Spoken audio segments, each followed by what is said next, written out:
당정학연의 비서인 박정천 동지가 철도 기동미사일 연대의 검열 사격 훈련을 지도한다.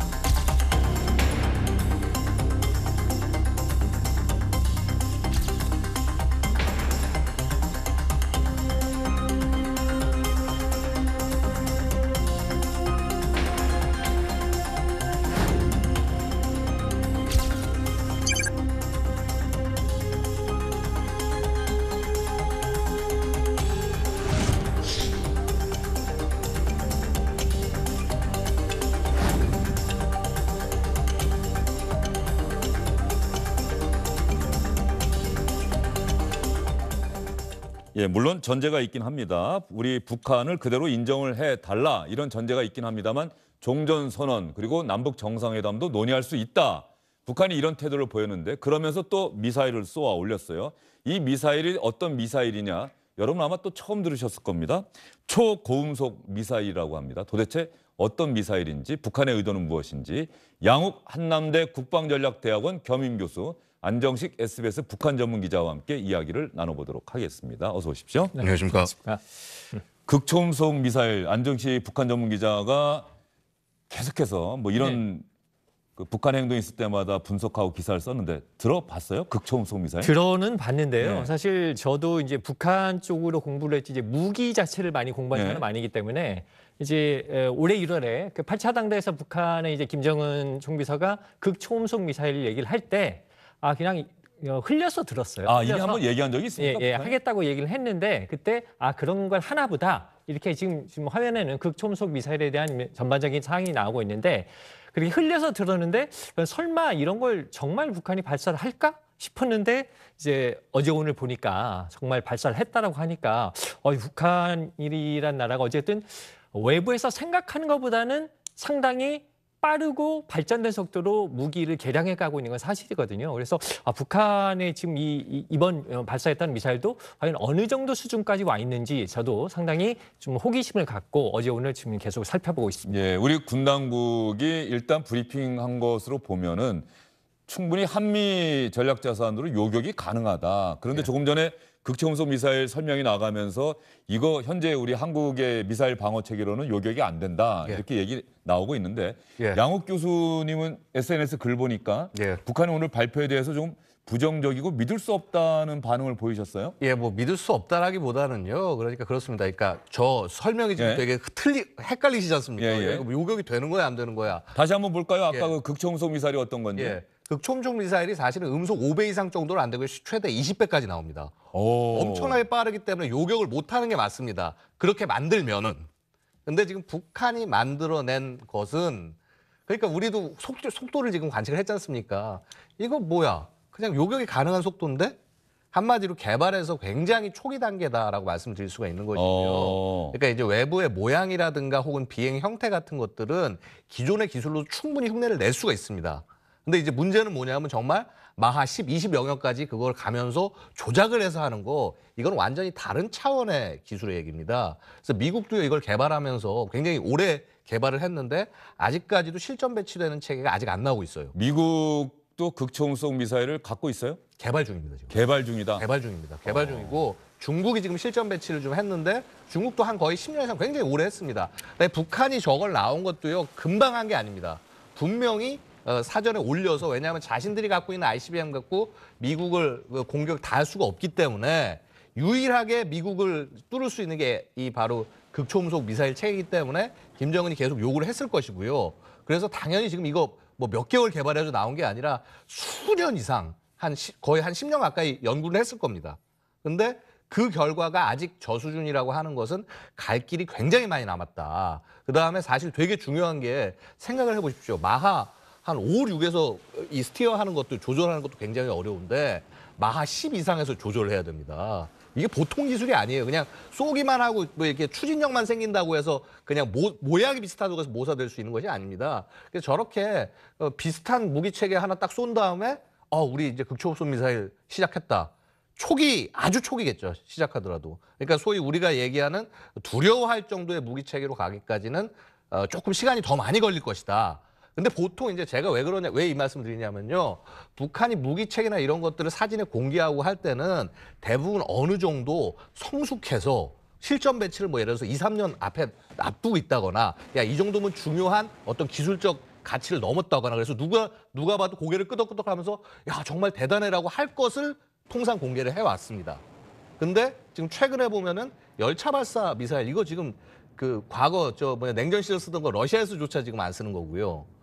이 무기 체계들 같은 것들을 공개하는 것이 예전처럼 성숙한 것들을 공개하는 것이 아니라 성숙하지 않은 것들라도 일단 지금 공개하고 보는 겁니다. 다 쏘고 공개하고. 알겠습니다. 양욱 교수님 말씀 들어보니까는 진짜 음속 한 20배 이 정도 되려고 하면 요격 미사일도 같은 속도 혹은 그 이상의 속도가 돼야 되기 때문에 실제로 저런 기술을 개발했다고 한다면 대단한 일인데 아직도 미국도 개발 중인 그런 미사일이기 때문에 실제로 북한이 저 미사일을 시험 발사하고 성공했다 하더라도 아주 초기 기술을 가진 그런 미사일일 것이다 이렇게 분석을 해주셨는데 그러면 안정식 기자, 네. 우리가 북한이 탄도미사일 쏠 때마다 뭐 유엔이 국제사회가 제재하고 그런 게 다 탄도미사일 기술을 사용한 미사일은 전부 다 제재 대상이다. 그런데 ICBM 대륙간 탄도미사일, SLBM 잠수함 발사 탄도미사일 우리가 여기까지는 늘 북한이 성공했다라고 인정을 했는데 이 극초음속 미사일은 김정은 총비서가 이거 우리 여기까지 가야 된다. 특별히 지시를 내린 건가요? 그러니까 올해 초에 이제 8차 당대회에서 제시된 과업에서 보면 북한도 이제 오늘 이번에 발사했던 극초음속 미사일이 지금 5대 전략무기 최우선 5대 전략무기 사업 중에 하나다라고 얘기를 했는데 올 초에 북한이 제시한 걸 보면 초대형 핵탄두 그리고 15,000km 사정권 안에 타격을 명중시키는 거 그리고 이번에 발사했다는 극초음속 활공 비행 탄두 그리고 이제 고체 연료 기반의 대륙간 탄도 미사일 핵잠수함과 SLBM 이거를 5개를 제시를 했거든요. 그러니까 김정은 총비서가 올 초에 당대회라는 게 이제 앞으로 수년간의 그 당 사업을 총괄하는 거니까 거기에서 집중적으로 앞으로 5년 안에 이런 것들은 달성을 해야 된다라고 중점적인 지시를 내린 거죠. 예, 그러면 안정식 북한 전문기자가 여러분께 말씀을 드렸습니다만 지난 1월에 북한이 조선중앙TV를 통해서 극초음속 기술 김정은 위원장이 직접 언급했다고 하는데 당시 조선중앙텔레비전의 보도 확인해 보도록 하겠습니다. 신형 탄도로켓들에 적용할 극초음속 활공 비행 전투부를 비롯한 각종 전투적 사명의 탄도 개발 연구를 끝내고 시험 제작에 들어가기 위한 준비를 하고 있는 데 대하여 언급되었습니다. 가까운 기간 내에 극초음속 활공 비행 전투부를 개발 도입할 데 대한 과업, 수중 및 지상 고체 발동기 대륙간 탄도 로켓 개발 사업을 계획대로 추진시키며 핵 장거리 타격 능력을 제고하는 데서 중요한 의의를 가지는 핵 잠수함과 수중 발사 핵 전략 무기를 보유할 데 대한 과업이 상정되었습니다. 조선중앙TV 보도 보니까 극초음속 활공비행이라고 하는 표현을 써요. 극초음속 활공비행. 이 기술을 전담할 전투부. 예. 자, 그러면 양욱 교수님, 우리가 북한이 이런 뭐 탄도미사일을 발사한다든가 또 극초음속 미사일을 발사한다든가 그러면 우리는 어쨌든 북한과 현재 이 전선을 마주하고 있는 상황 아니겠습니까? 뭐 전선이라고 보기보다는 휴전선 이걸 마주하고 있고 우리의 적국이고 또 어떻게 보면 우리가 다시 통일을 해야 할 대상이기도 하고 상당히 복잡한 성격인데 말이죠. 이런 군사 기술이 이게 우리를 겨냥한 거냐 아니면 미국을 겨냥한 거냐. 지금 우리 국민들은 엄연한 사실이잖아요. 북한이 이런 미사일 발사했다고 하더라도 큰 위기의식은 안 느끼잖아요. 이거 어떻게 봐야 되는 겁니까? 그러니까 이게 사실은 이제 그 부분에서 제가 좀 걱정인 겁니다. 이제 너무 무뎌지는 거죠. 계속 일상화가 되다 보니까. 그리고 이제 심지어는 저게 도발이 없다라고 생각하시는 분도 있고 일부 뭐 정치권에서는 도발이 뭐 북한이 여태까지 없지 않았느냐 이렇게 말씀하시는 경우들도 있고요. 근데 가장 일단 명백한 것은 저런 단거리 미사일 발사는요. 100% 대한민국을 노린 것이고 특히 대한민국에 대한 전술핵 공격 능력, 그러니까 전술핵 공격 능력을 8차 당대회에 강조를 합니다. 그다음에 우리가 되게 조심해야 될 거는요. 김정은이 언급했던 것 중에 지금 안 나왔는데 뭐 나왔냐면 500km 이내에 이렇게 들여다볼 수 있는 무인기 얘기를 합니다. 그건 왜 필요하냐면요. 드디어 핵을 배치해서 대한민국에 쓸 때 필요한 겁니다. 부유한 표적을 찾아가지고 해서 공격하기 위해서 필요한 거거든요. 그런 것들을 지금 목표로 세워놓고 있습니다. 그래서 이게 뭐 비핵화라는 말 자체를 북한은 언급할 어찌 보면 자격이 없을 정도로 굉장히 공세적으로 해 나가고 있고 HGV 같은 경우에 지금 이제 저 극초음속 탄도미사일 같은 경우는 사실은 대한민국보다는 미국을 겨눈 것이라고 보셔야 됩니다. 그래서 소위 전략핵이라고 얘기하는 것은 기본적으로는 미국. 혹은 조금 사거리가 짧으면 이제 괌이나 하와이나 뭐 혹은 주일 미군기지 역시 뭐 미국입니다. 예. 하지만은 전술핵 관련된 것은 전부 대한민국을 노리는 것이다. 그래서 여태까지 계속 지금 발사하는 걸 보고 있으면은 순항 미사일 거리가 한 1,500km 되니까 일본 포함해가지고 해서 다 대한민국, 일본 다 포함하는 것이고요. 그 다음에 열차에서 발사한 거고 대한민국을 들여다보는 대한민국에 공격하기 위한 전술핵이라고 볼 수 있는 것이고요. HGV 해가지고 해서 이제 저겁니다. 이 미국 본토를 공격하는 그거의 좀 시작, 초보적인 걸 보여준 거죠. 양욱 교수님, 그 각 정당의 대선 후보 토론에서도 말이죠. 전략핵 전술핵은 꼭 나와요. 예. 시험 문제를 출제했다고 생각하시고 예. 정답으로 아주 예. 간략하게 전략핵은 무엇이고 전술핵은 무엇인지 시청자분들께 좀 설명해 주시겠습니까? 예, 뭐 사실 그렇습니다. 이제 현대에서 전략핵, 전술핵 구분을 하지 않습니다. 이게 지금 말씀드리는 것은 뭐냐면 여러분들의 일반 이해를 돕기 위해서 말씀을 드리는 것이고요. 지금 현대 전쟁에서는 아주 조그만 핵폭발이라고 하더라도 엄청난 정치적 피해를 주기 때문에 이제 인 것인데 보통 전략핵이라고 하면 뭐냐면 수백 킬로톤 이상 그래서 수 메가톤 정도에 해당한 수십 메가톤까지 이르는 엄청나게 큰 파괴력. 그러니까 우리가 시티 버스터라고 그러죠. 도시를 하나를 없앨 수 있는 그런 정도의 화력. 그것을 이제 전략핵이라고 합니다. 그래서 이제 이게 떨어지면 그야말로 뭐 뉴욕이 뭐 멸망한다. 아니면 서울시가 완전히 없어진다. 뭐 실제로는 한 구 하나 정도가 없어지는 예. 정도의 위력입니다. 이제 이런 것을 파괴력을 중심으로 해서 전략핵이라고 얘기를 하는 것이고요. 전술핵이라고 하면은 이제 좀 더 이 파괴력 범위가 제한이 되는 거. 그래서 콜렉터럴 데미지 그러니까 부수 피해, 민간 피해가 적게 하는 것.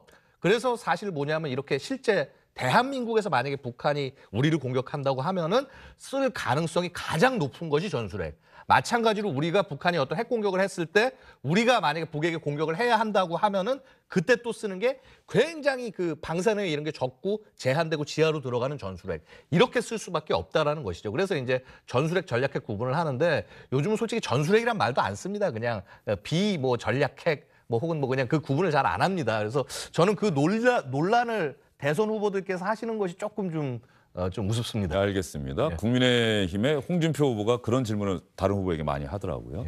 자, 안정식 기자. 네.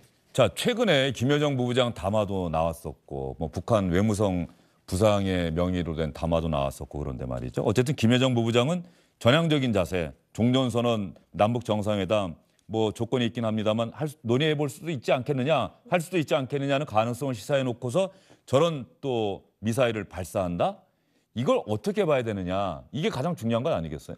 그러니까 지금 김여정 부부장이 최근에 담화를 몇 번 냈는데 말씀하신 대로 뭐 종전선언, 연락사무소 재설치, 남북 정상회담까지 언급을 했는데 그 의도가 그렇게 순수해 보이지 않아요. 지금 김 부부장 담화 내용 일부 나오는데 이런 정상회담 가능성까지 시사를 하면서도 이중 기준, 북한이 얘기하는 이중 기준을 묵과할 수 없다. 이중 기준 뭐냐면 북한이 군사행동을 하면 도발이고 남한이 군사행동을 하면 대북 억제력 확보냐. 이런 이중 기준을 그대로 놔두는 거는 절대 묵과할 수 없다. 그러니까 예. 이런 것들이 없어져야 남북관계 개선이 가능하다 이거거든요. 그러니까 남북관계 개선이라는 정상회담이라는 카드를 흘리면서 이걸 하고 싶으면 북한이 원하는 대로, 우리가 원하는 대로 따라와 이런 거예요. 그리고 담화를 발표하고 나서 바로 한 사흘 만에 또 이런 무기를 발사를 했잖아요. 그리고 나서 보니까 어제 어쨌든 우리 정부가 입장을 할 때 보면 도발이라는 말이 아니라 유감이라는 말을 썼단 말입니다. 그러니까 도발이라고 하는 표현을 쓰지 않고 유감이다. 예, 그러니까 이제 우리 정부도 어쨌든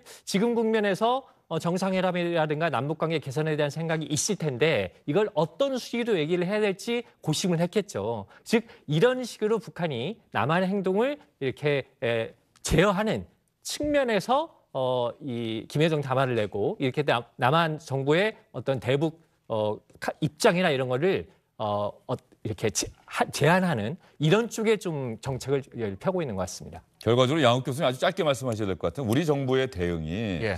어떤 면에서 우리는 좀 잘하고 싶고 예. 그러다 보니 북한이 어떤 행동과 어떤 말을 하더라도 웬만하면 받아주려고 하고 예. 그런데 혹시 이게 우리 국민들 사이에서는 왜 북한의 쩔쩔매느냐 또 이렇게 비칠 수도 있고. 아니 근데 지금 왜냐하면 그게 종전선언을 뭐 하건 안 하건 지금 그 문제가 아니라 저 이중기준 얘기한 게 뭐냐면요. 우리가 핵국가라는 거 받아들이라는 얘기입니다. 그러니까 왜냐면 핵보유국 지위를 인정하라. 그렇죠. 왜냐하면 저게 결국 뭐냐면은 왜 대한민국은 순항미사일 쏴주고 북한은 왜 안 되냐?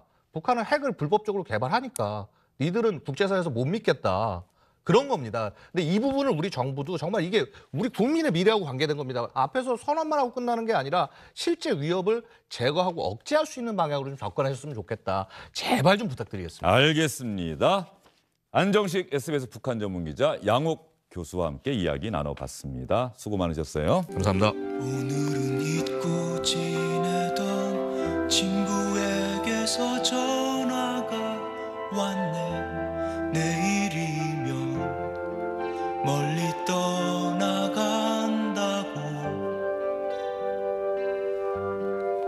어릴 적 함께 네, 이 노래 좋아하시는 분들 많으시죠. 동물원이 부른 해화동이라는 노래가 나가고 있습니다.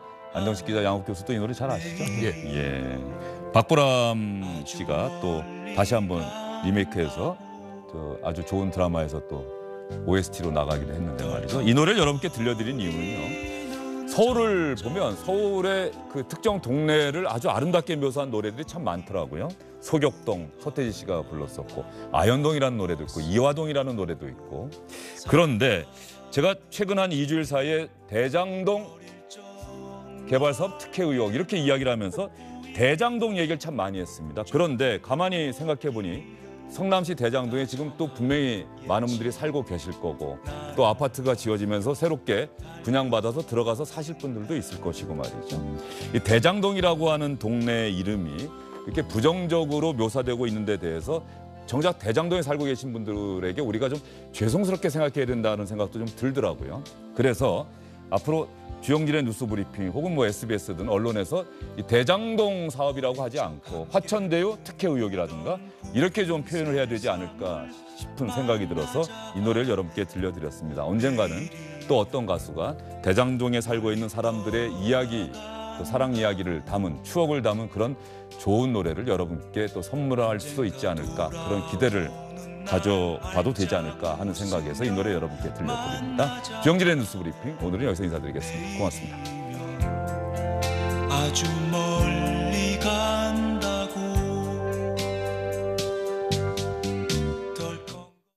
안녕하십니까, 주영진입니다. 더 많은 뉴스와 라이브 이벤트를 보고 싶으시다면 화면 오른쪽을 눌러서 구독해 주시기 바랍니다. 저희 SBS 앱을 다운로드 받으시면 뉴스 속보 알림도 받아보실 수 있습니다. 텔레비전으로도 SBS 뉴스, 유튜브로도 SBS 뉴스 잊지 마시기 바랍니다.